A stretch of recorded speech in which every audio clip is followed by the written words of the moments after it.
It sucks to hear, but it gives you more opportunities because it means that you are so important. Welcome to the Art of Kaizen for Entrepreneurs, growing 1% everyday podcast. Hello, and welcome to the Art of Kaizen podcast, where we discuss how to grow 1% every day in both business and in self. Today, we have two women taking the local small business market by storm with their events and their seasonal publications. They truly live and breathe small business life. Thank you, Bridgette and Vicki, for joining me today. Thank you for having us. Thanks. Where are you girls joining us from? New Jersey. I was waiting for her to answer New Jersey. It's awesome. No, it's having two people here. You got to find the balance, right? And in any business, I love what Russell Brunson says about having two people in a business, which is the attractive character and the operator, and the two kind of combined and work seamlessly together to find a successful life. Right? Do you two resemble that? Who's the attractive character? Who's the operator? Who runs the business? Who does all the sales? What does it look like between you two? Operator.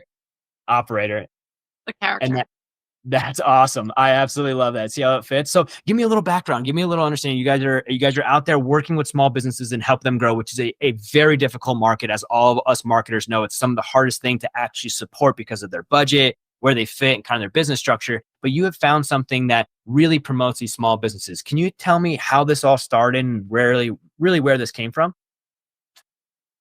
We met because we're volunteers in our community. So we live in the same town in northern New Jersey. We became friends and then figured out, wow, we actually share the same core value and passion, which is we love to use our talents and our gifts to help small businesses succeed and grow and truly connect with their community, in essence. So we're quite different people. We often say we call that out by saying our skills are opposite but dovetail together nicely. And we've been working together for 9 years now throughout northern New Jersey. And it's a really awesome partnership because, and I had some early mentors that were like this. They could be in a room and they would share an office, have their desks right next to each other, but they knew exactly what the other person was thinking. So to go to a meeting and even this podcast today and be able to chat, and it's like, okay, I know exactly what she's thinking or when not to look at her because I'll laugh or what have you. It's our relationship has just grown as well as our success. So it's been pretty great. I love that. And the label Two Girls Media. I mean, what a great fit for you two. And to find that synergy, I think every business needs those separation of two different people that have enough respect and have enough cohesiveness to work together to find success. Because we all think differently. We all have different adjustments. But you broke into the small business market. You said you both loved small business. Did you see a problem in the industry that you were looking to solve? Did you see something that inspired you to do these publications and everything that you're doing to grow these companies? What got that idea and that product in your mind to serve to the customers? I think a lot of small business owners are so busy doing the work every day, running their restaurant, running their shop, that they're not focusing on highlighting their small business and what they have to offer. So we try to take that off their plate a little bit. And we found like one of the unique characteristics of us is that whether or not you're a client or not, we're still sharing your story. So in our publications, there's a lot of people that we feature their stories and spotlight them, and they're not clients, they're not paying us because we want to give everyone a fair shake.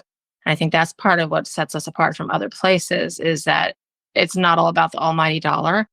And we're just trying to help them elevate and get their message out there into the community.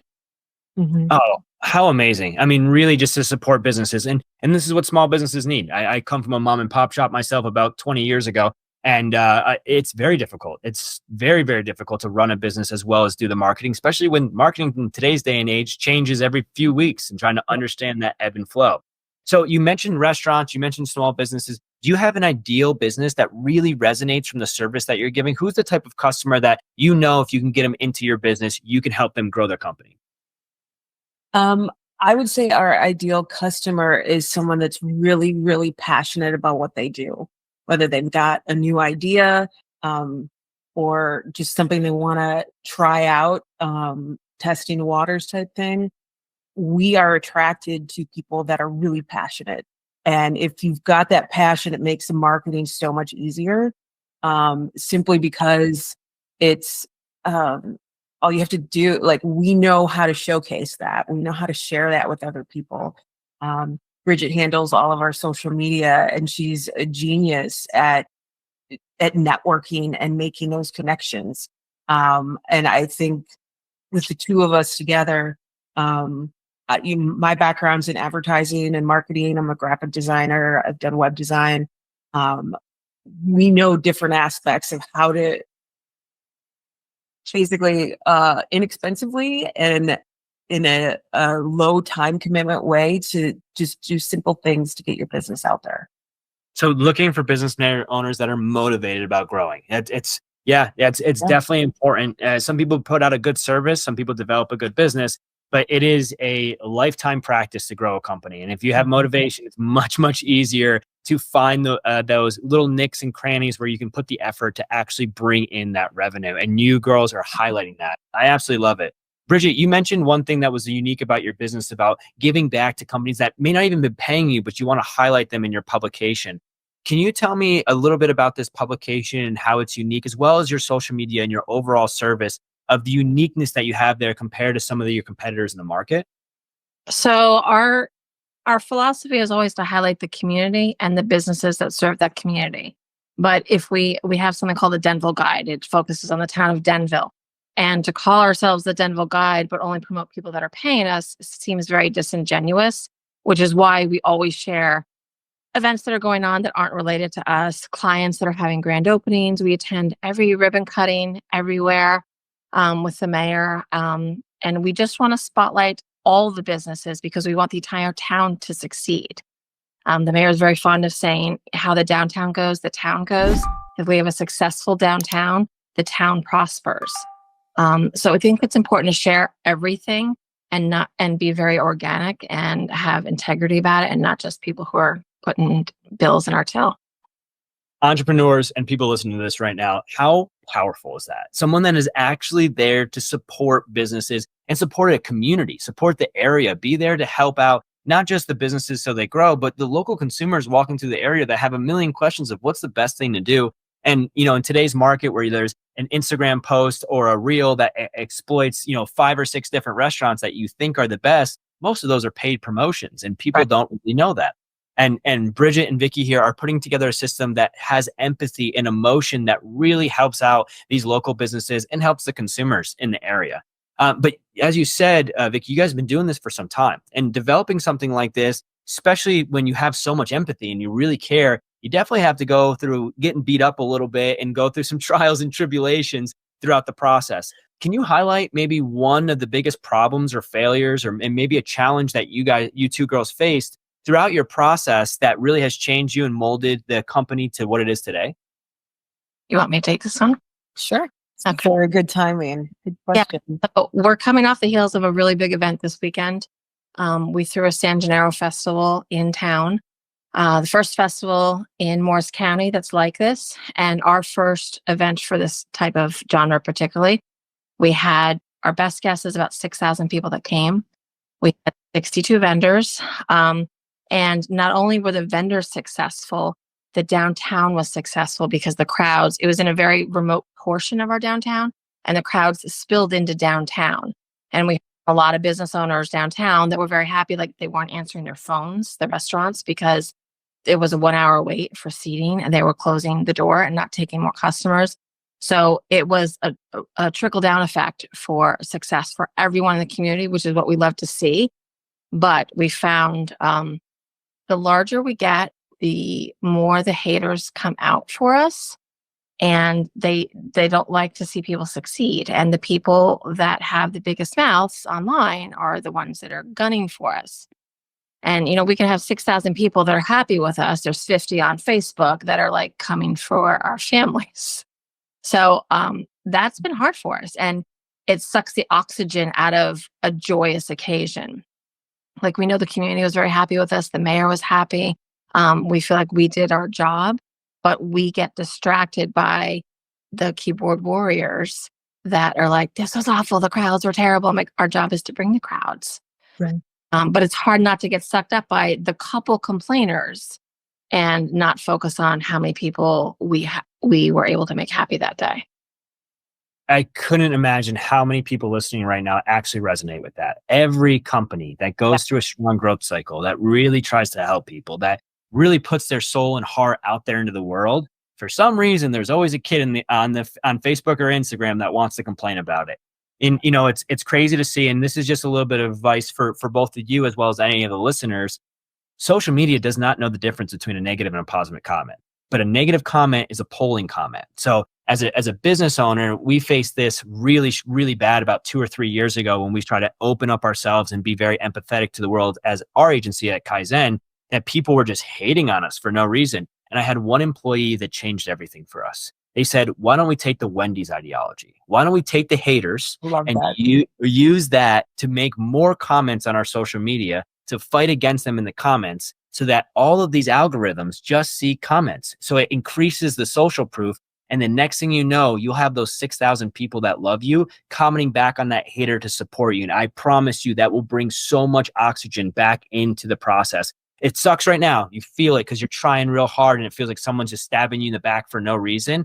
But I can promise you, if you see it as an opportunity, and all the entrepreneurs listening right now, if you see those negative factors as an opportunity, it will open doors for growth that you could not imagine. But the negativity stinks. It really does. And it sucks to hear, but it gives you more opportunities because it means that you are so important, that what you're doing means so much that somebody had to take time out of their day just to complain about it. I bet there's a million people on the back end that could compliment you at the same time. But as you said, the negative keyboard warriors are usually the loudest, unfortunately. Yeah. We have screenshot all the amazing comments and we have a reel coming to kind of showcase that. So we know the bulk of people are happy, and that's our job, is to bring people to town, to highlight the community and just have a great day.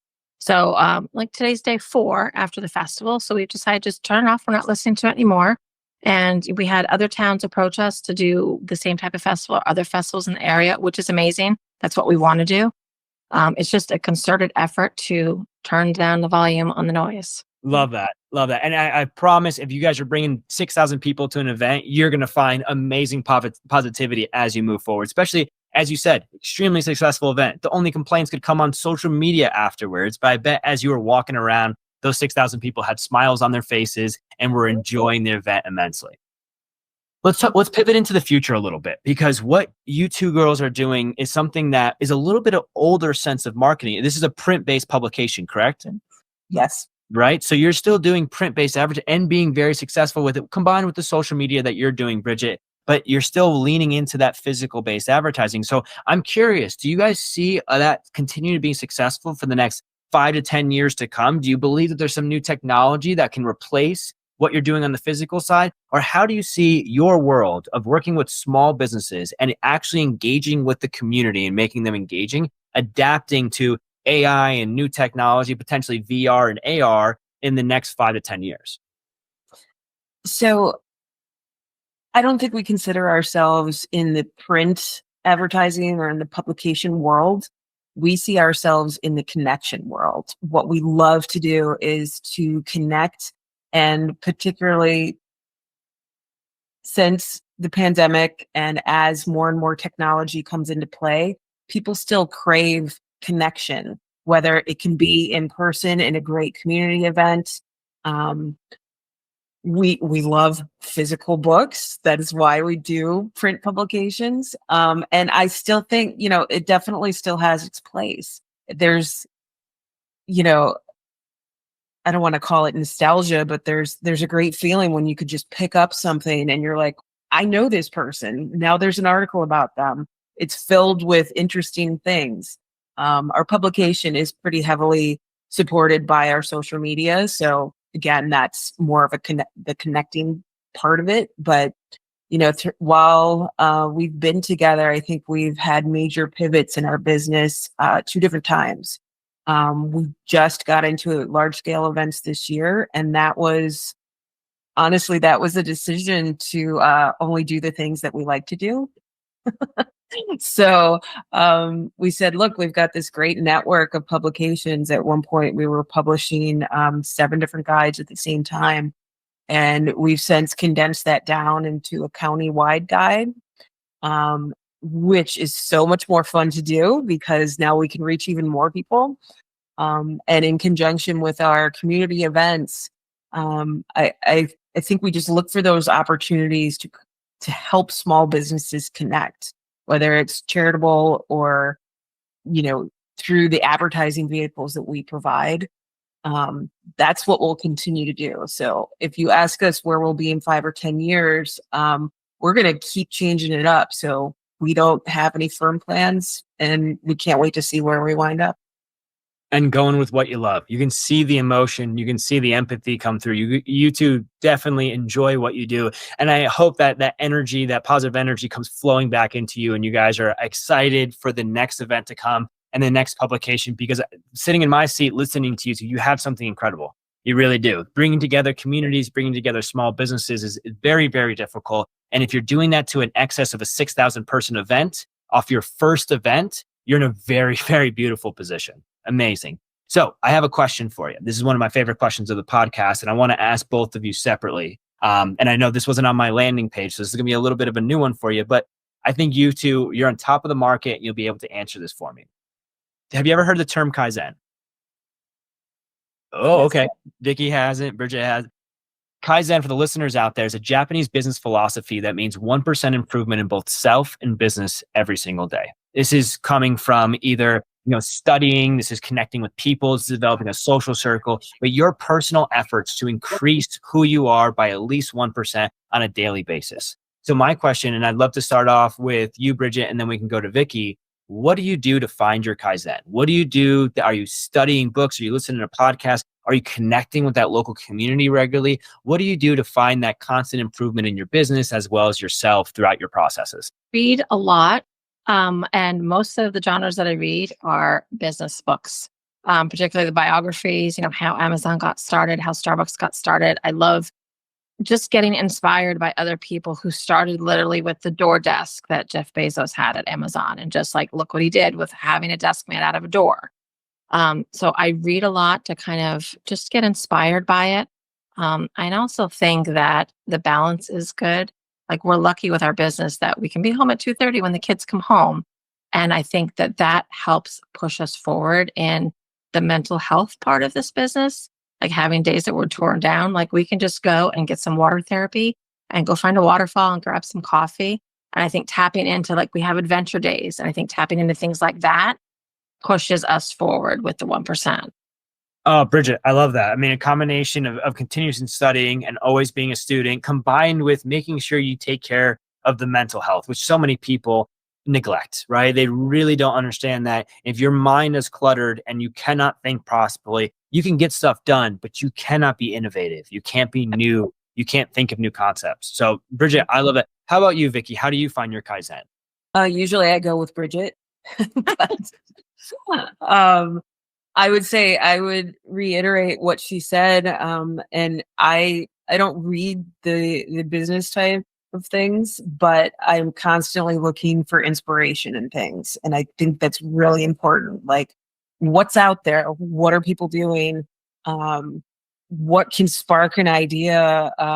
Like our next event, we have one in October, and I don't even remember how it came about, but I'm sure it was like, hey, I saw this thing. We should do that. And that comes up a lot for us. And we know we have the skills to be able to pull things together. It's more, it's kind of like a challenge. We like the personal challenge to continue to try new things and, improve in that way. Vicki and Bridgette from Two Girls Media, both students of the world, both caring about developing, and then with a rock solid foundation of empathy towards small businesses and community building. I absolutely love it. I love what you two are doing. Hopefully you can keep it up and the events just get bigger and bigger and bigger. I know that you two are going to crush it from what you're saying here today. Let me ask you this. If there was somebody in the New Jersey area or somebody in your local area that wanted to work with you, how would they connect with you? How do they find you? How do they actually be in contact to get into your publication or on your social media? Email is info@twogirlsmedia.com. 2 is spelled out. twogirlsmedia.com is our website. Two Girls Media on Instagram. We are all over, and we're very responsive. I'm very proud of the responds immediately button on Facebook, because Lord knows they take that away from you if you don't. Absolutely love that. Thank you, Bridgette. Both of you, I am confident that you guys are going to continue to crush it and that you're in a position where your events are just going to get bigger. And if there's anything that any of us entrepreneurs can do to help you as a small business support, because to be totally transparent, if there wasn't companies like you helping small businesses, there'd be no opportunity for them to grow and scale into a larger base entity, which is what most other agencies are trying to work with. You're taking the hardest route and finding success with it, and it's beautiful to see. For entrepreneurs listening right now, if you're in the area, make sure that you go and contact these two. And if you're not in the area and you want to support a company that's supporting social or small businesses, go to their social media, follow them, engage with them. All that information will be below in the description.